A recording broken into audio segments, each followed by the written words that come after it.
A veces la naturaleza y el hombre dan lugar a los milagros más bellos y a la vez más sencillos.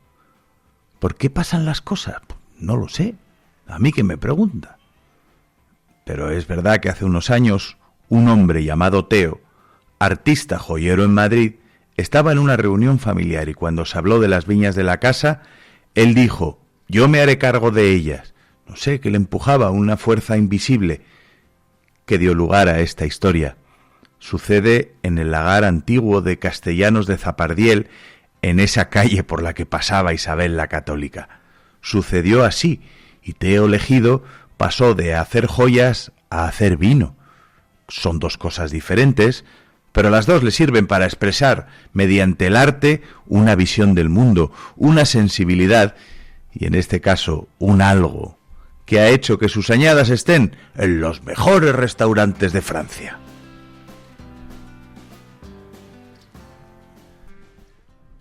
A ver, Teo Legido, si yo digo que estoy ahora mismo sentado en Castellanos de Zapardiel con el único bodeguero de toda la Moraña, ¿es verdad o no? Absolutamente cierto.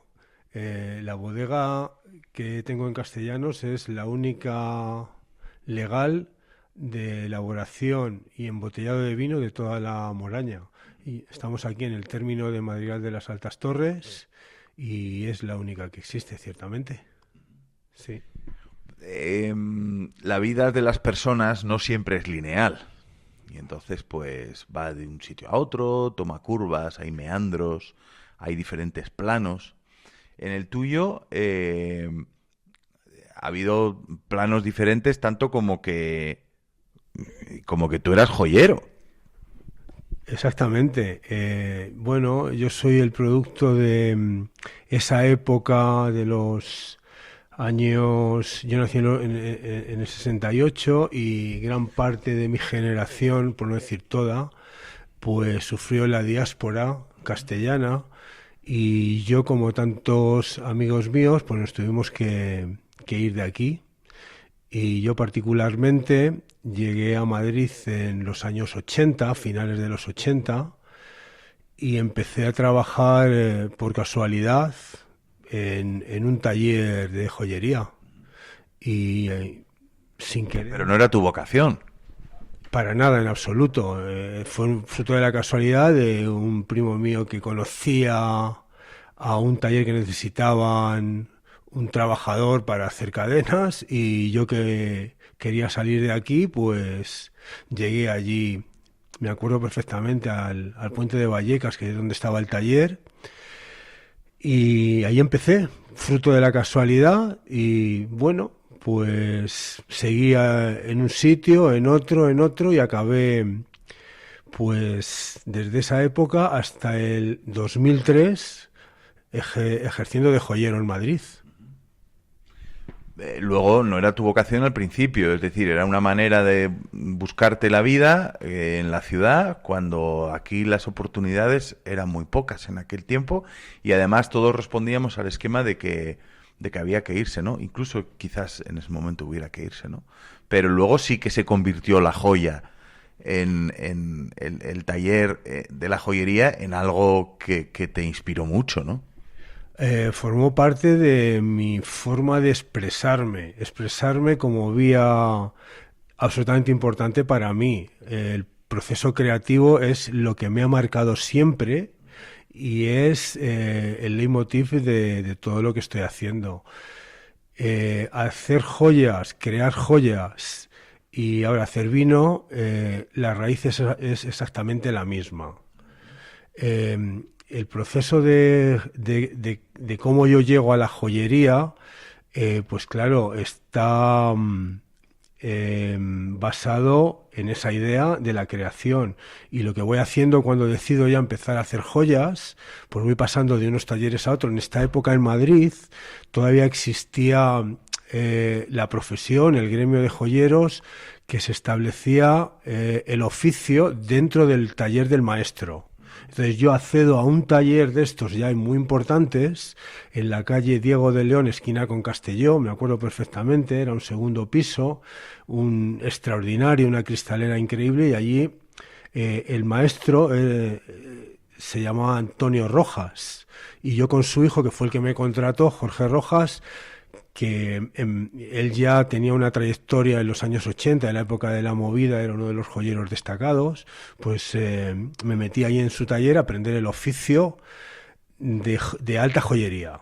Y a partir de ahí acabamos montando una tienda en el barrio de Salamanca, y ya realicé mis primeras colecciones allí en Madrid. Una vez que cumplimos una serie de etapas, pues decidimos cambiar de aires y cerramos la tienda, se la cedimos a una queridísima amiga que seguimos manteniendo una relación increíble y que forma parte de mi vida profesional de joyero, que es Inés Alonso, que sigue ejerciendo, actualmente tiene uno de los pocos talleres que quedan en Madrid, en la calle Mayor, y Jorge y yo pues decidimos salir de Madrid.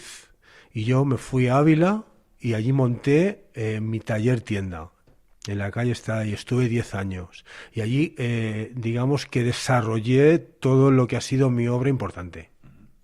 Ahí es de donde tú fuiste primero aprendiendo con ese maestro y luego queriendo expresarte y llegas a exponer, ¿no? En el Palacio de los Serrano, parte de una obra que tenemos aquí delante, en este salón en el que tenemos ahora mismo, y ahí es donde tú ya terminas como de expresarte como artista, que es de lo que se trata, ¿no?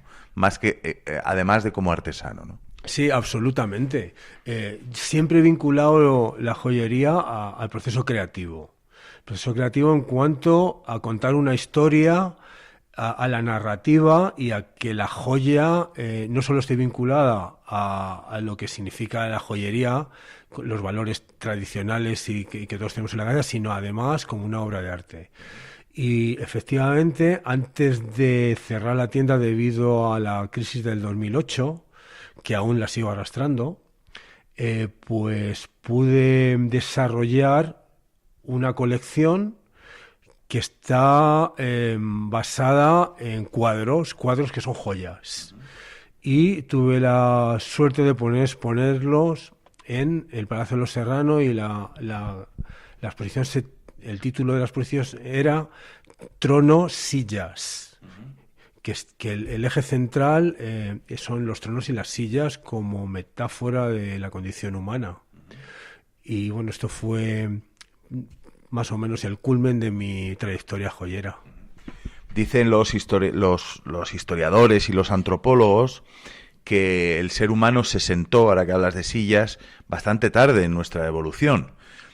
Nos empezamos a sentar y a utilizar la silla como objeto bastante después de beber vino. Es decir, que esto es mucho más... Esto lo que estamos sentados tú y ahora es mucho más moderno que el vino, ¿no? Contabas, hemos hablado de la joya como vía de expresión de tu creatividad y de ti como artista, pero hay otro, de pronto se abre otro campo, ¿no? Que tiene una historia, que tiene unas raíces en tu infancia, de las que quiero que me hables ahora, pero es no solo pasamos de la joya como expresión al vino como expresión creativa, que es en lo que tú estás. Háblame de ello. ¿Cómo uno puede expresarse a través del vino? Bueno, es un poco complejo, como toda la parte creativa o todas las artes, explicar o hablar de arte. Me cuesta mucho trabajo poder expresar esto, pero bueno, voy a intentarlo. Dentro del mundo del vino, como prácticamente todas las artes, está compuesto de 4 escenarios. Uno es la ciencia, otro es la ingeniería y otro el diseño.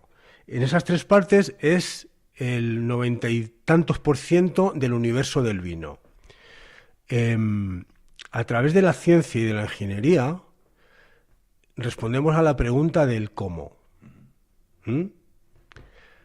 Con el diseño que nos va a permitir comunicar esto al mundo, lo que estamos haciendo a través con la ciencia y con la ingeniería, vamos a responder al por qué, no al para qué. ¿Para qué hago esto? Pues la inmensa mayoría de la industria que procesa uvas, pues lo hace para ganar dinero. Yo quiero introducir un elemento más, que es mi expresión, y tengo que responder a la pregunta del por qué. Y ahí es donde entra el elemento de la creación y del arte. El arte siempre tiene que responder al por qué.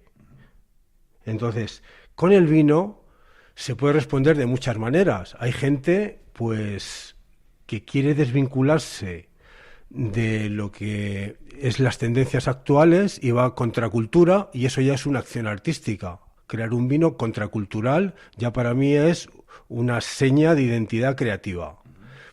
Pongo este ejemplo, yo no lo hago, yo hago otras cosas.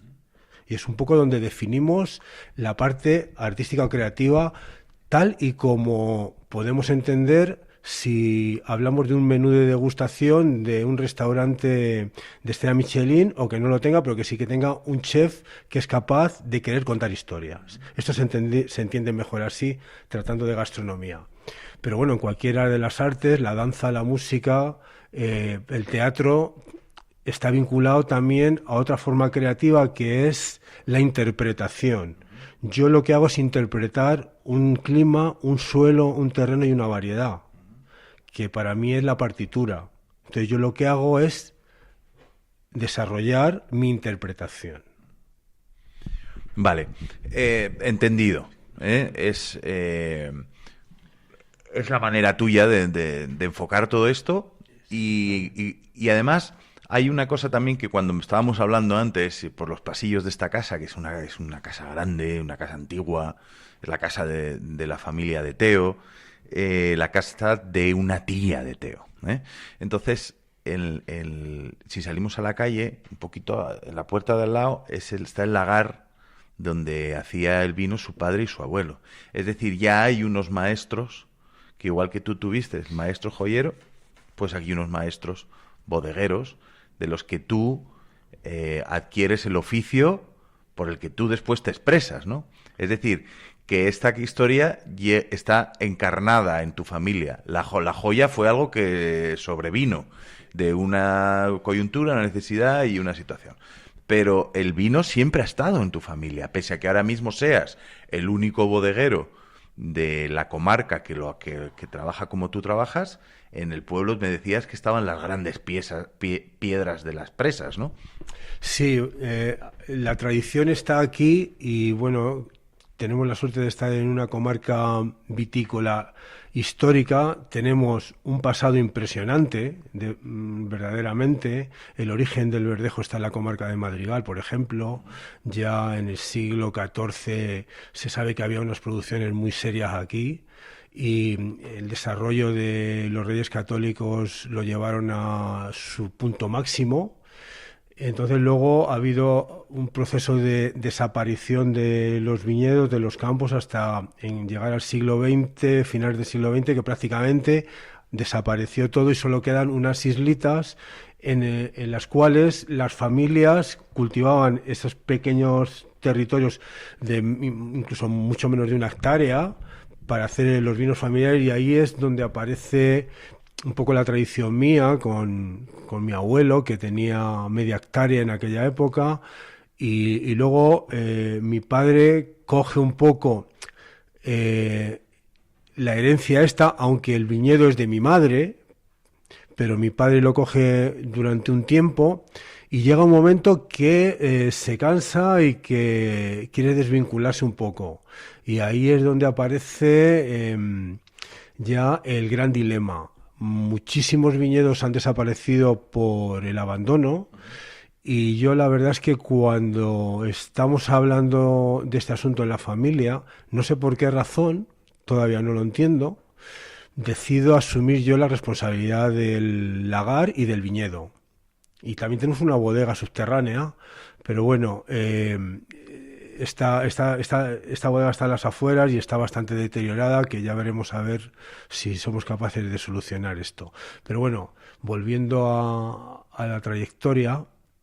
Tú te echas encima esa responsabilidad. Sí, yo sin saber por qué, simplemente me gustaba muchísimo el vino, aficionado, empecé en Ávila con un grupo de cata a estudiar seriamente con ellos, con estos amigos que conservo,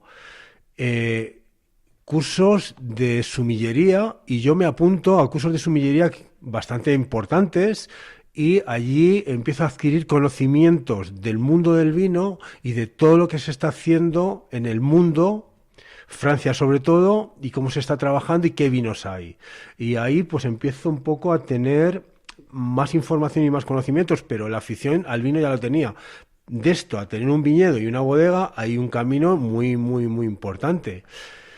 Pero no sé por qué decido coger el viñedo y el lagar y empezar a elaborar mi primer vino, que fue en el 2003.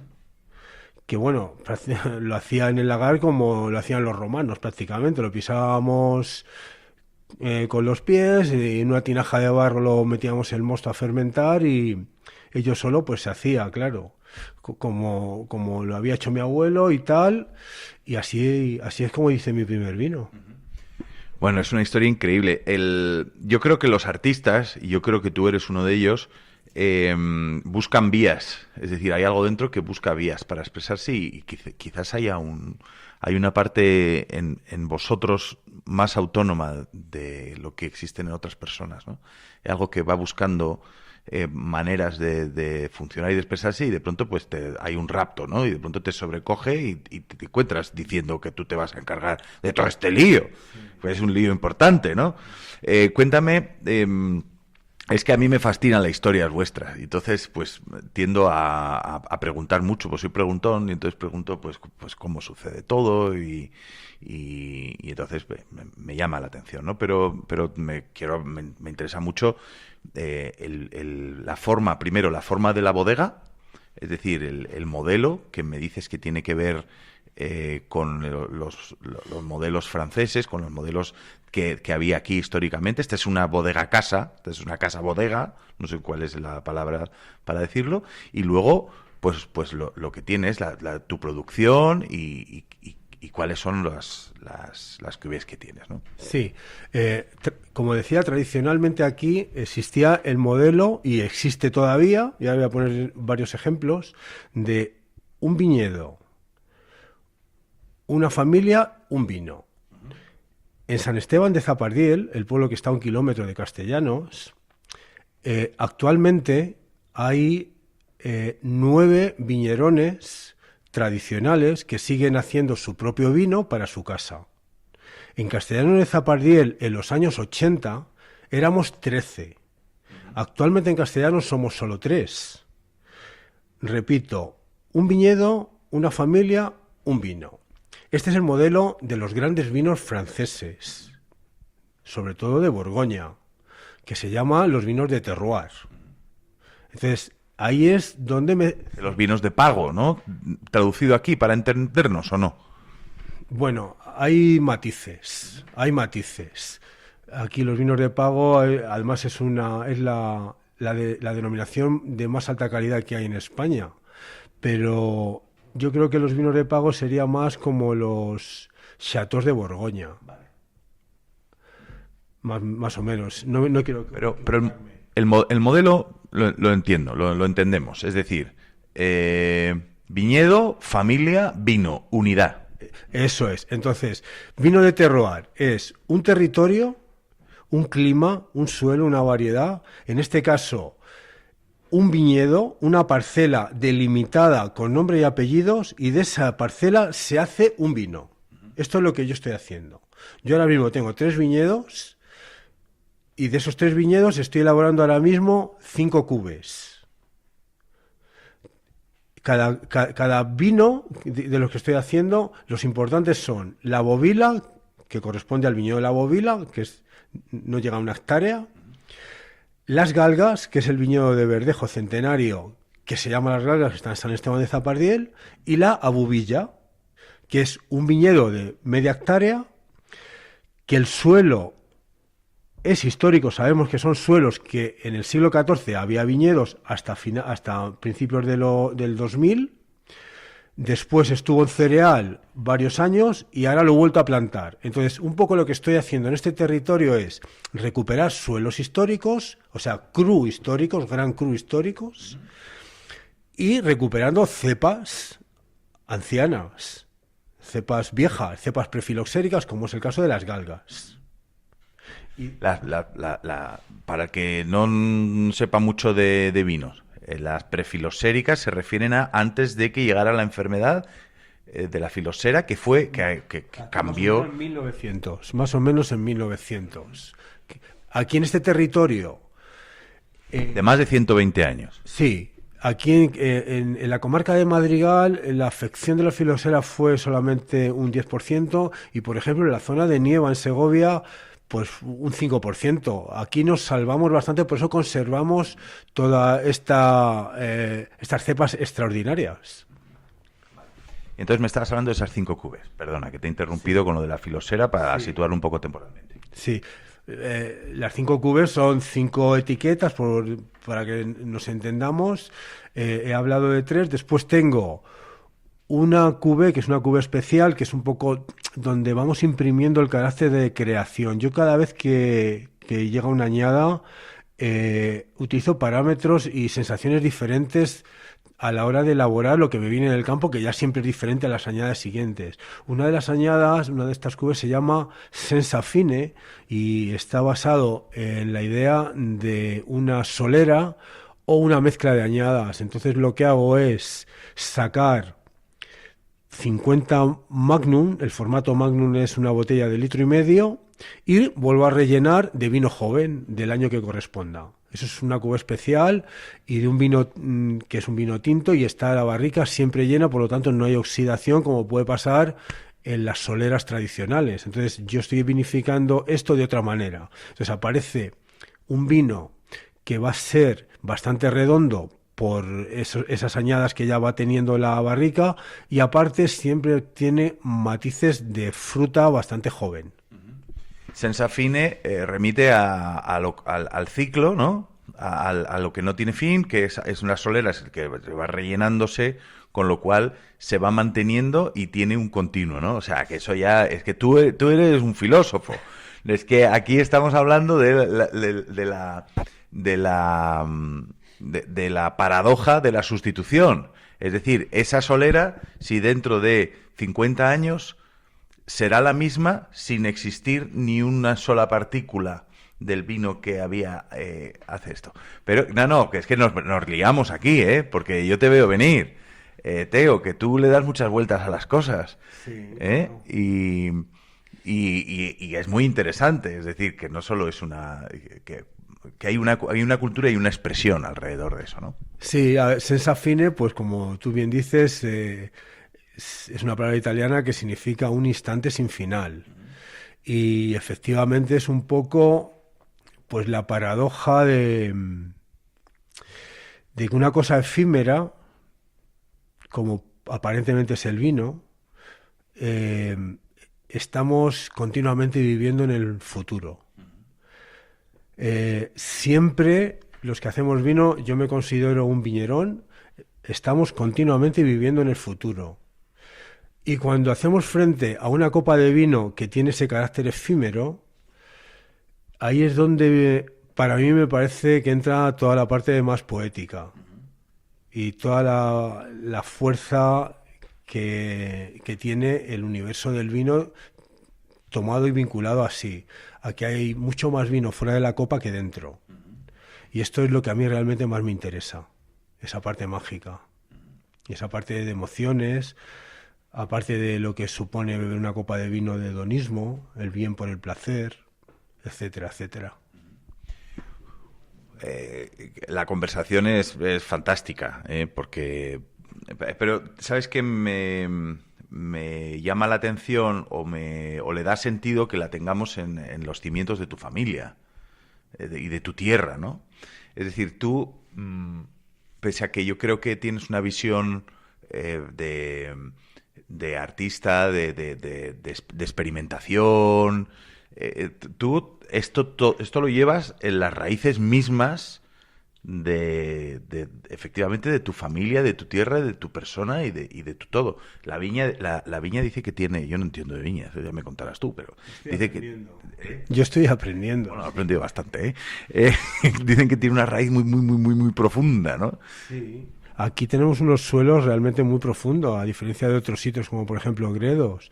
Pero sí, a pesar de todo, las raíces van profundizando y van buscando sus alimentos y su sustento. De hecho, los viñedos antiguos, estas olas de calor las están resistiendo bastante bien.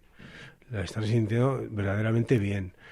O sea, que esto ya lo han vivido, tienen memoria, ¿no? De esto ya ha pasado Seguro. para ellos. Sí, y estábamos hablando antes de cómo la familia y el vino, los procesos de la historia del vino. Yo creo... Ya se me ha olvidado lo que iba a decir. No, te decía un poco que esto estaba sucediendo en los mismos cimientos de tu familia, joder, en la misma casa, ya no solo la misma tierra, ni la misma, ni que sea Ávila, ni que sea la Moraña, no, es que es tu casa, ¿no? Sí. Hay otro componente es importante de cómo he vuelto yo hasta aquí, que me voy haciendo esta pregunta permanentemente, porque hasta yo mismo me estoy sorprendiendo. Hay una parte también de reivindicar estos territorios. Como me decíamos antes, aquí la diáspora ha sido escandalosa. Aquí en Castellana-Zapardiel ahora mismo creo que están viviendo 40 personas. Pensar que en los años 60 había 350 personas. Y aquí ya no tiene nadie que irse, ya se han ido todos. Entonces, el que yo venga aquí con este proyecto de bodega, de recuperar viñedos, de recuperar suelos, pues forma parte un poco de mi carácter de reivindicar y de luchar por algo que realmente sí que creo que es en esta naturaleza, en esta bondad y en esta capacidad de que la naturaleza y esta tierra da cosas realmente sorprendentes, estimulantes y mágicas. Y quiero intentar demostrar que esto es así.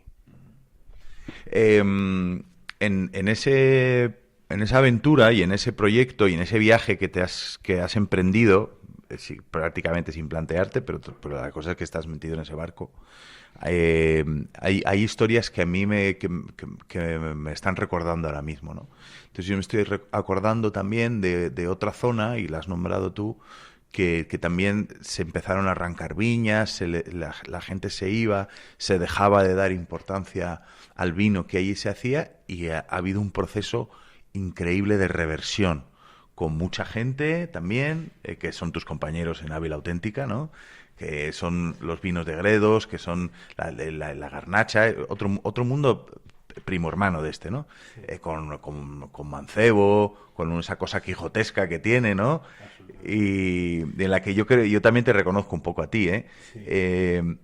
Hay un paralelismo, hay una historia conjunta, hay unas sinergias entre vosotros.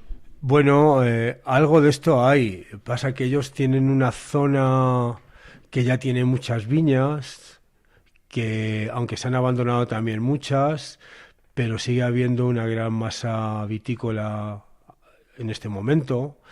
Ellos no han perdido la conexión desde que empezaron en esa zona a hacer vino. Siempre se han hecho vino, aunque ha habido muchas cooperativas que han desaparecido, pero ha habido otras que han seguido elaborando vino, y todavía queda mucha gente, muchos brazos allí trabajando. Y no me extraña que ahora, con la creación de la DEO y las características de la zona, de la variedad, esté con una emergencia increíble y desarrollándose a unos niveles de calidad que creo que es por donde están trabajando muy bien, sorprendentes.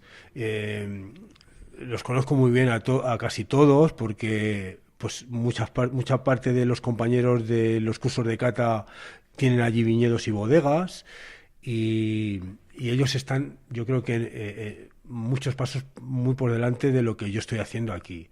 Aquí aún seguimos en un abandono muy serio y bueno, pues yo voy a seguir luchando. De hecho, estamos organizando una asociación cultural que se llama Cepa de Madrigal y a ver si a partir de esta asociación cultural empezamos a desarrollar una labor de comunicación un poquito más profunda ya de lo que estamos haciendo para reivindicar el legado que tenemos, aunque ya digo que solo tenemos historia, pero ya empiezan a aparecer botellas y empiezan a aparecer etiquetas que son las mías, y a ver si alguien se quiere ir sumando a todo esto. Este es un poco nuestro objetivo de esta futura asociación. Bueno, siempre tiene que haber uno que empiece y que tire para adelante. Eres tú, hola. Y te he elegido, pero seguro que vienen más, porque hay un sentido y hay una emoción y hay una verdad, que es la que encuentro en todos los que son de Ávila auténtica, que pertenecéis a esa familia de la que yo me junto un poquito para conocer vuestras historias. Y nada, te deseo muchísima suerte. Me va a encantar seguir los pasos tuyos y ver cómo todos esos sueños y ese proyecto pues sigue expresándose y va creciendo y haciendo realidad. Y va a haber más Teos, no te creas tú. Que haremos ya verás, dentro de unos años que en esta mesa vamos a ser unos cuantos más. Sí, eso espero. Agradecer a Ávila Auténtica este podcast y a ti, Chapo, un placer compartir. El placer es mío. Compartir contigo esta conversación magnífica y nada, a desarrollar la labor en nuestra tierra, a vender nuestros productos y a darles valor. Un abrazo a todos. Un abrazo, Teo. Y mucha suerte. Oye, Teo, hay un proyecto que para ti es un poco más especial y me gustaría que me lo contaras. Sí, quería explicaros un poco cómo estoy desarrollando todo mi trabajo. Hemos dicho que parto del campo, del viñedo, elaboración y vestir la botella y venderla. Y todo el proceso burocrático que esto conlleva. Todo esto lo realizo yo personalmente, todos los trabajos. En el campo, ahora mismo estamos en plena proceso de la poda.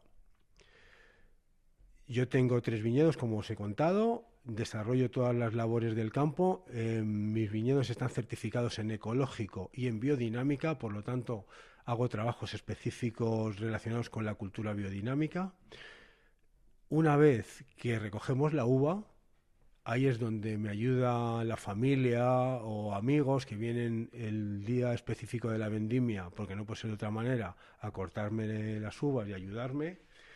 Entra en bodega y ahí hago yo todo el proceso de elaboración, fermentaciones, trasiegos, crianzas, etcétera. Después embotellamos los vinos, que lo embotello yo con una embotelladora manual y el etiquetado manual también. Las etiquetas están diseñadas por mí. Es un proceso que a mí me gusta hacerlo también, el vestir la botella, la caja, y después empieza un proceso que es muy importante, que es un poco tedioso, que si alguien quiere meterse a elaborar vino, le recomiendo que lo haga y que no tenga miedo, que es toda la burocracia. Prácticamente tenemos que dar cuentas a varios ministerios de todo lo que hacemos, estamos muy intervenidos, pero no hay que asustarse, es una vez coger el tranquillo de rellenar los libros, los datos y tirar para adelante. Y el proceso más complicado y el que marca todo es el proceso comercial, porque al final esto tiene que ser sostenible y la sostenibilidad viene del lado de la economía y del capital. Entonces hay que vender los vinos. También me ocupo yo, voy a ferias y sobre todo voy a ferias francesas, europeas, que es donde mejor se entiende este proyecto. Y luego estoy vendiendo en los restaurantes fundamentalmente, pues que tienen un culto a los vinos especial, que pueden explicar bien los vinos que tienen tiempo, restaurantes estrella Michelin de Salamanca, Valladolid, en Ávila. En Ávila pues me quieren bastante y estoy en los grandes restaurantes y así es como intento defender este proyecto. Son 4.500 botellas, me has dicho, ¿no? Ahora mismo sí, este año voy a embotellar 4.500 botellas. Para mí es un número bastante serio, bastante importante y bueno, me cuesta un poquito todavía venderlos. Estoy intentando abrir mercados, pues los mercados nórdicos. Estoy ahora trabajando, fui a una feria a Estocolmo en noviembre y estoy vendiendo bastante en Francia, es el sitio donde más estoy vendiendo el vino. Y en Bélgica, Holanda, ahí estamos distribuyendo.